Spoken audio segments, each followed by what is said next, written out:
You don't have a spending problem.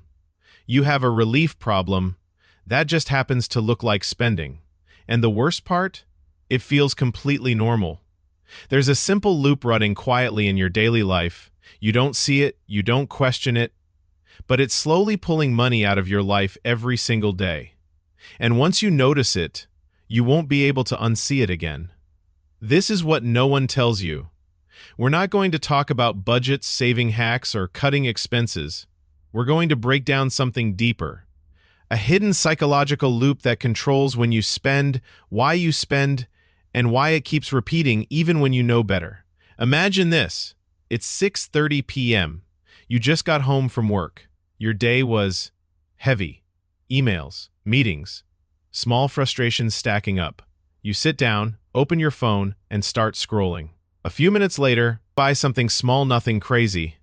It feels justified, almost automatic. And for a moment, you feel better. This isn't random. This is a loop. It starts with stress. Your brain doesn't like discomfort, so it looks for a quick way to feel better. Spending becomes that shortcut. Not because you need the thing, but because you need the feeling.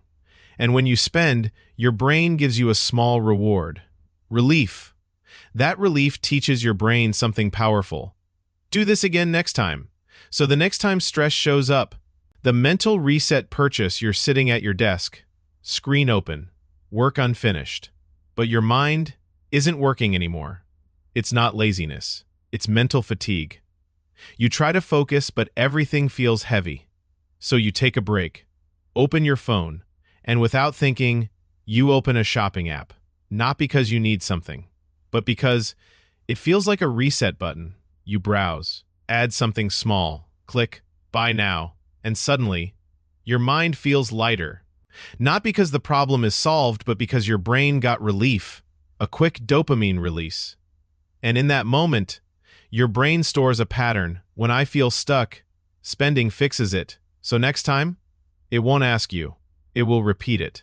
Here's the twist. You're not chasing the product. You're chasing the pause it creates in your mind. That short break from stress, that's what you're actually buying. Most people think overspending is about lack of discipline. But discipline isn't the real issue. Because in these moments, you're not making a financial decision. You're making an emotional adjustment. Your brain is trying to regulate how you feel, and spending just happens to be the fastest tool available. That's why even smart people, people who understand money, still fall into this pattern. Because it's not logical, it's neurological. And once you see it, it gets uncomfortable. Because you start noticing how often it happens. Not once a month, not once a week, but in small, quiet moments. After a stressful call, after a boring afternoon, after feeling low for no clear reason, you realize it's not about money anymore. It's about how you deal with pressure. Most people try to fix this the wrong way. First mistake, they try to control spending without understanding the trigger. So they say, I'll just stop buying things. But the stress is still there, so the loop finds another way. Second mistake, they blame themselves. They think, I'm just bad with money. But that belief doesn't solve anything. It just adds more pressure, which ironically feeds the same loop again. Third mistake, they focus only on big purchases. But this loop doesn't live in big decisions. It lives in small, repeated actions. And over time, those small actions stack up. Not dramatically, not in a way that shocks you, but slowly, quietly. You don't feel like you're losing control, but somehow your money keeps slipping away, and the loop keeps running, unnoticed. There's someone I want you to think about. He works a regular office job, nothing extreme, just a normal routine. Every evening he tells himself, I deserve this. Sometimes it's food. Sometimes it's something small online. Individually, it never feels like a big deal, but months pass. And when he finally looks at his spending, there's no clear mistake, no single bad decision, just a pattern.